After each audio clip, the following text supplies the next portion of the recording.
partir sur une première partie sur, on va monter sur le premier sommet en voyant un petit peu ce qu'est le portfolio électronique. Alors, pour faire un portfolio, il y a toujours deux méthodes qui existent tout le temps dans le monde à l'heure actuelle, soit le numérique, soit l'analogique, le portfolio papier. Les deux sont encore largement utilisés un peu partout dans le monde. Certaines institutions même proposent aux étudiants de faire soit l'un, soit l'autre, ce qui est un peu une erreur. Et maintenant, la plupart des institutions qui proposaient justement les deux manières de faire, généralement passent soit sur un portfolio électronique ou envisagent de le faire dans un délai relativement court. Il n'y a pas un type portfolio qui est meilleur que l'autre. La littérature nous montre que, en fait, les différents types de portfolios amènent l'étudiant à la même, ni la structure, ni la qualité, la réflexion changent, ni la satisfaction des utilisateurs sont modifiées par l'un ou l'autre des supports. Il y a différentes études qui ont été faites dans les années 2000, fin des années 2000, par Driessen notamment, sur ce sujet. Par contre, les études montrent aussi qu'avec le portfolio électronique, on apprend d'autres compétences dans le numérique. Par exemple, Pérez-Cavana a documenté ici en 2012. Il nous dit, par exemple, la version numérique des portfolios permet d'offrir à l'utilisateur un certain nombre de fonctions et de moyens de développer des aspects qui n'auraient pas pu être envisagés en version papier. Et dans le cadre d'une formation au XXIe siècle et les compétences numériques du XXIe siècle, il est peut-être important de plutôt penser à un portfolio électronique plutôt qu'un portfolio papier. Gibson considère aussi que les portfolios sont… Le e-portfolio est un nouveau type de portfolio, donc les compétences qu'on aurait eues en utilisant du papier par le passé, que ce soit dans le cadre de bilan de compétences, d'accompagnement des étudiants sur les travaux personnels, sont des choses qu'on peut parfaitement réutiliser, repenser, adapter pour l'usage du portfolio électronique. Alors, qu'est-ce que c'est un portfolio? En fait, derrière le mot portfolio en français, on y met beaucoup de choses. On y met d'abord, on verra quelques définitions plus tard, mais j'aimerais bien vous montrer que derrière le portfolio, il y a deux choses. Il y a d'abord un processus, se mettre en démarche portfolio. Et ce processus-là, je le vois en 4 étapes différentes. La première étape, c'est la collecte d'informations tout au long de sa formation. On collectionne des artefacts pendant l'apprentissage formel et informel. Et ces artefacts, on va essayer de les transformer par la suite en preuves, à l'aide notamment d'un carnet de bord, d'un outil réflexif qui nous permet de transformer un document, un artefact, en une preuve d'acquisition de compétences. C'est ce que j'appelle, en faisant un anglicisme, réflexionner, avoir une pratique réflexive, de se mettre donc en position méta par rapport aux expériences qu'on a eues, pour expliquer ces expériences, pour montrer en quoi elles nous ont changé. Elles ont contribué à développer notre personnalité, notre soi professionnel, et aussi permettre de se poser des questions sur comment je vais agir dans l'avenir par rapport aux situations que j'ai vécues, que ce soit des situations professionnelles, des situations d'apprentissage ou des situations en dehors de la sphère de l'institut de formation. Ensuite, pour moi, le portfolio, il n'a pas de sens s'il n'a pas une phase de présentation et de partage. Donc, un portfolio, on parle de son expérience personnelle, mais elle a de sens que si on partage cette expérience vers les autres pour avoir un regard bienveillant des pairs et des superviseurs, et aussi de pouvoir présenter son parcours et ses résultats, ses chefs-d'œuvre pendant toute sa formation, qu'elle soit initiale ou continue, ou qu'elle soit complètement informelle, en dehors de l'institution. Donc ces 4 moments sont importants. Et ces 4 moments, si au début, dès qu'on crée un portfolio, on est plutôt dans des moments individuels, où on va d'abord collecter de l'information, ensuite on va apprendre à avoir cette position réflexive, cette position méta, pour ensuite partager ces informations avec les autres, prendre le regard des autres pour pouvoir améliorer ou amplifier en fait les importances des éléments de notre parcours de formation, et puis ensuite présenter ces informations-là vers des tiers ou à soi-même comme mémoire des différents éléments du parcours qu'on aura suivi. On verra qu'ensuite, avec l'habitude du processus, ces choses s'interpénètrent et ont lieu plus ou moins en même temps. Au début, les étudiants ont plutôt tendance à avoir des moments différents, un moment de collecte, un moment de réflexion et un moment de partage. Il ne faut pas laisser de côté, c'est un peu le problème dans la plupart des projets e-portfolio, là, le côté partage et dynamique de partage est souvent laissé de côté. Et c'est ce qui explique aussi, c'est un des éléments qui peut expliquer que le portfolio, en fait, n'est pas vu comme un outil pertinent pour les étudiants, car ils restent en fait enfermés dans leur propre monde et ne remettent pas en question leur parcours avec le regard des autres. Le regard des autres est très important et doit faire absolument partie intégrante du processus du portfolio. Alors ce processus, c'est d'abord donc le portfolio, on parle du processus, mais on parle aussi du produit final qu'on appelle le portfolio, mon portfolio. Voilà par exemple le portfolio d'une étudiante qui nous parle de son expérience qu'elle a eue dans des stages dans l'audiovisuel chez NBC et CNN. Donc le produit s'appelle aussi portfolio et l'outil qu'on va utiliser pour créer le portfolio s'appelle aussi portfolio. Donc on parle du portfolio Mahara, qui est un outil qui est une plateforme ou un système comprenant un certain nombre d'outils qui permettent de créer, de gérer le processus de création du portfolio. Donc c'est des fois un petit peu compliqué dès qu'on parle de portfolio, il faut toujours bien savoir de quoi on parle. Est-ce qu'on parle du processus, on parle du produit final, ou on parle de l'outil, ou l'ensemble des outils qui nous permettent de créer de gérer ce processus. Quelques définitions, en fait, il n'y a pas une seule définition du portfolio. Dès qu'on vous demande qu'est-ce que c'est un portfolio, ça dépend en fait de l'objectif pour lequel on crée un portfolio. Mais en règle générale, la littérature nous montre qu'on donne toujours 2 visages au moins au portfolio électronique. Par exemple, Barrett a été une des premières à exprimer cette double face du portfolio en parlant à la fois d'un produit et à la fois d'un processus. On a aussi une autre idée que Barrett amène un peu plus tard, qui nous dit que c'est un outil numérique pour véhiculer des histoires personnelles. Et là, on verra l'importance en fait d'écrire ces histoires dans comme élément de pratique réflexive sur le vécu, sur l'expérience tout au long de la formation et tout au long de la vie, et permet de développer ce qu'on appelle donc les apprentissages, une approche d'apprentissage profond. C'est de ne pas rester simplement sur la surface de ce qu'on apprend, mais réellement plonger, se poser des questions. Et on verra qu'à ce niveau-là, il y a des outils qui nous permettent, notamment par exemple le cycle de Gibbs, qui nous permet de mettre en place une méthodologie pour faire naître cette pratique réflexive chez les étudiants.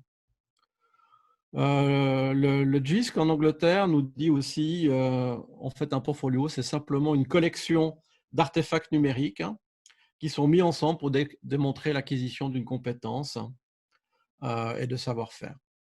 Donc, vous voyez, derrière ceci, il y a différentes visions du portfolio, mais on peut se dire que la dernière définition ici est celle qui est la plus couramment utilisée. Un ensemble d'artefacts qui, à l'aide d'une pratique réflexive, nous permet de transformer ces artefacts en preuves d'acquisition de compétences qu'on va pouvoir démontrer au monde. Alors, on a dit des définitions différentes. Il n'y a aucune définition claire dans la littérature à l'heure actuelle. Une définition ici qui pourrait être intéressante, celle qu'on retrouve du JISC, une collection de documents authentiques, authentique par là, non pas qu'il est d'origine notariée, mais qui démontre la démarche vraie de l'étudiant, de l'apprenant dans sa démarche d'apprentissage, sa démarche de formation.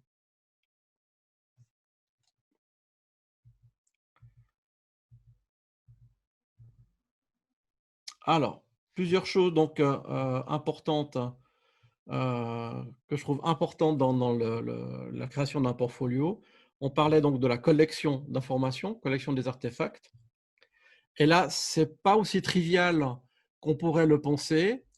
Beaucoup d'expériences que j'ai de travailler avec les étudiants sur les portfolios dans différents milieux professionnels ou de formation initiale ou de formation des enseignants et des infirmières, c'est notamment se dire, mais qu'est-ce qui est important? Dès qu'on me demande de stocker dans mon portfolio des artefacts et après les transformer en preuves, pourquoi je dois prendre quel artefact je dois choisir pour mettre dans mon portfolio? Est-ce que je peux savoir immédiatement s'il est pertinent ou il va le devenir pertinent? Comment je vais le rendre pertinent?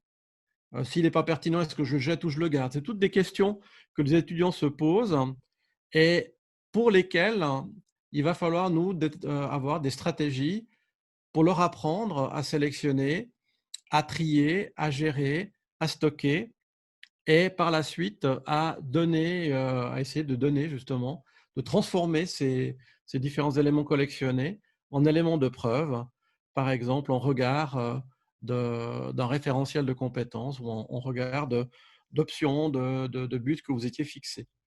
Ensuite, il faut les arranger hein, de manière logique pour leur donner du sens, d'avoir une vue en fait transversale de ces différents artefacts, savoir différents documents dans quel contexte ils montrent quoi, hein, euh, et puis ensuite d'avoir cette position réflexive, cette position méta sur ces apprentissages.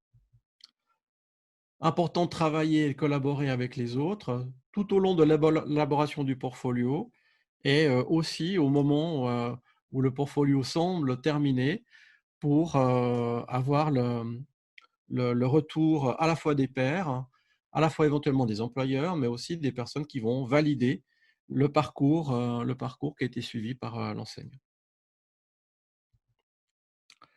Alors, plusieurs visages à ce portfolio parce qu'il peut servir à beaucoup de choses, le portfolio électronique. Il peut servir à l'évaluation, il peut remplacer les examens. Cet état de fait est très rarement utilisé.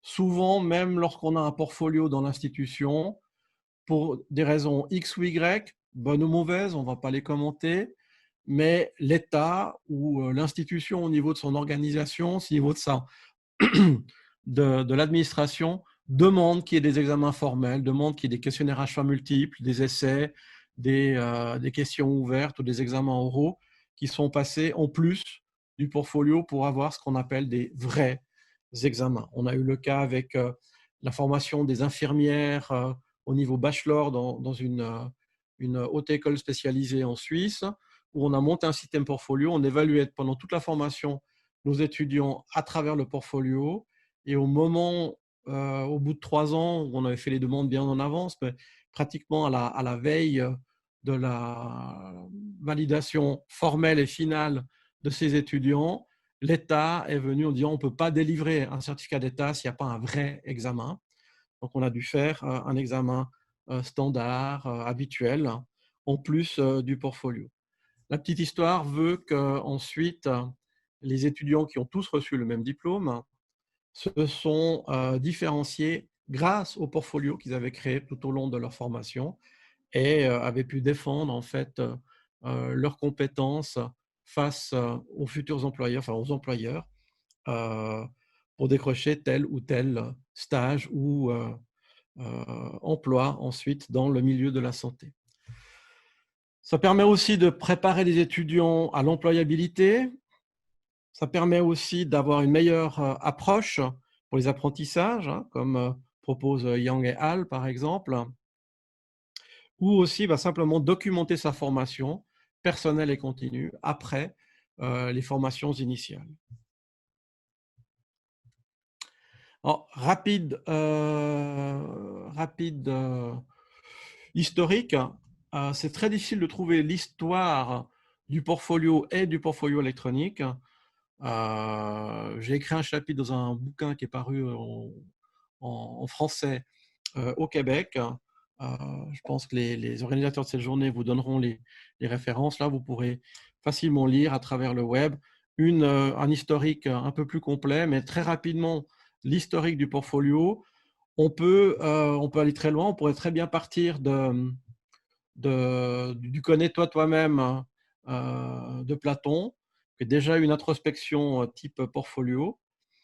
En fait, on remonte généralement à toute cette période historique au niveau de la pédagogie, où on a ces médecins pédagogues, hein, avec Montessori, avec De Crowley, etc., Summerhill en Angleterre, toute cette période de l'école nouvelle, où on découvre les bienfaits d'écrire et de documenter le parcours de l'enseignant, mais aussi des étudiants, des élèves, hein, tout au long de leur formation. C'est par contre un tout petit peu plus tard, avec Fritz Carlson à Berlin, qu'on découvre les premiers vestiges du portfolio beaucoup plus structuré que c'était le cas dans le petit carnet vert de Steiner ou chez De Crowley. Chez Carlson a décidé en fait de collecter tous les travaux des élèves, hein, tout au long de l'année, et chaque fois faire des commentaires sur chacun des travaux et garder ces commentaires-là et mettre des réflexions sur les commentaires qu'il avait faits. Il s'est rendu compte qu'au fil des années, les évaluations finales qu'il mettait aux étudiants étaient plus pertinentes en faisant référence à ces notes que lorsqu'il évaluait les étudiants sur les travaux terminaux qu'ils faisaient en fin de leur formation. Ça semble assez trivial hein, comme idée, mais voilà. Donc Carson a trouvé ceci et a documenté en fait sa méthodologie qui ressemble un peu à l'ancêtre du portfolio qu'on connaît à l'heure actuelle. Le portfolio va connaître ensuite un développement très important après la Deuxième Guerre mondiale, lorsque les gens vont revenir du front et avec des compétences qu'ils auront appris pendant leur période militaire ou leur période de résistance. Et on s'est posé la question comment valider ces compétences-là et comment les intégrer dans le monde professionnel civil. Les femmes aussi qui ont été employées à la place des hommes hein, pendant un certain nombre d'années ont créé des compétences, hein, ont acquis des compétences métiers sur le tas, non pas de certificats ou de diplômes ou d'éléments formels qui certifient ces compétences-là. Ces femmes ont désiré aussi rester dans le domaine professionnel. Elles y étaient, elles ne voyaient pas pourquoi elles devaient relaisser la place aux hommes qui rentraient. Donc, il y a eu un moment donné où on avait besoin de valider ces compétences qui étaient acquises et le portfolio électronique, ou le portfolio papier à l'époque, était un moyen justement de monter ce bilan de compétences, de démontrer par la pratique réflexive et les différents éléments de preuve qu'on avait pu collecter ou qu'on pouvait collecter à cet instant-là. Monter ces bilans de compétences, en fait, c'est la reconnaissance, la validation des acquis d'expérience, hein, la VAE. Donc, la fin de la Deuxième Guerre mondiale, en Australie, aux États-Unis, aussi au Canada, a été un moment où le portfolio s'est bien développé. Ensuite, aux États-Unis, on a un gros problème au niveau de l'éducation. Le système éducatif est en perte de vitesse. Les entreprises disent que les gens qui sortent des instituts de formation doivent entièrement être reformés ou reformatés, peut-être, on devrait-on dire. En tout cas, ça coûte des millions de dollars aux entreprises. Et en 1983, on a la publication de cet ouvrage qui s'appelle Nation at Risk, qui décrit en fait l'état de déliquescence dans lequel est le système de formation américain. Et on propose en fait de nouvelles perspectives et des nouveaux outils, dont le portfolio pour valider des compétences vraies. Alors, ce portfolio, donc, il va être développé en tout cas dans la formation professionnelle et l'éducation supérieure. Et ensuite, il va redescendre par l'éducation au niveau primaire, en passant par le Canada et surtout en passant à travers la révolution numérique et la création justement de plateformes Au début, on appelait ça des webfolios, et ensuite des e-portfolios, qui ont un peu démocratisé et facilité la création de portfolios par la voie électronique. Ensuite, du Canada, donc le portfolio descend au niveau du primaire. Depuis le Canada, ça va être exporté en Europe par une voie du Nord sur la Finlande, où le portfolio est encore à l'heure actuelle un outil qui est fortement utilisé, et par les Pays-Bas, l'Allemagne sur l'Autriche. L'Autriche est aussi un pays fortement utilisateur de portfolios électroniques et papier, et en Suisse, par la voie de la réforme EVM, École vaudoise,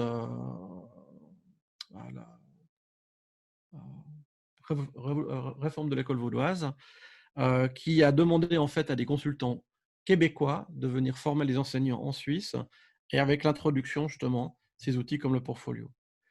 Stéphanie, en 2007, publie un ouvrage, un gros ouvrage sur l'état de l'art du portfolio, qui dynamise son usage un peu partout dans le monde, et notamment dans les pays anglo-saxons. Ensuite, on arrive en 2014, où vous avez peut-être déjà lu cet ouvrage, le livre blanc sur le portfolio électronique, que j'ai eu l'occasion de coécrire avec différentes personnes sous la houlette de Jean Euth, donc au milieu des années 2010. Voilà un peu pour cette histoire du portfolio.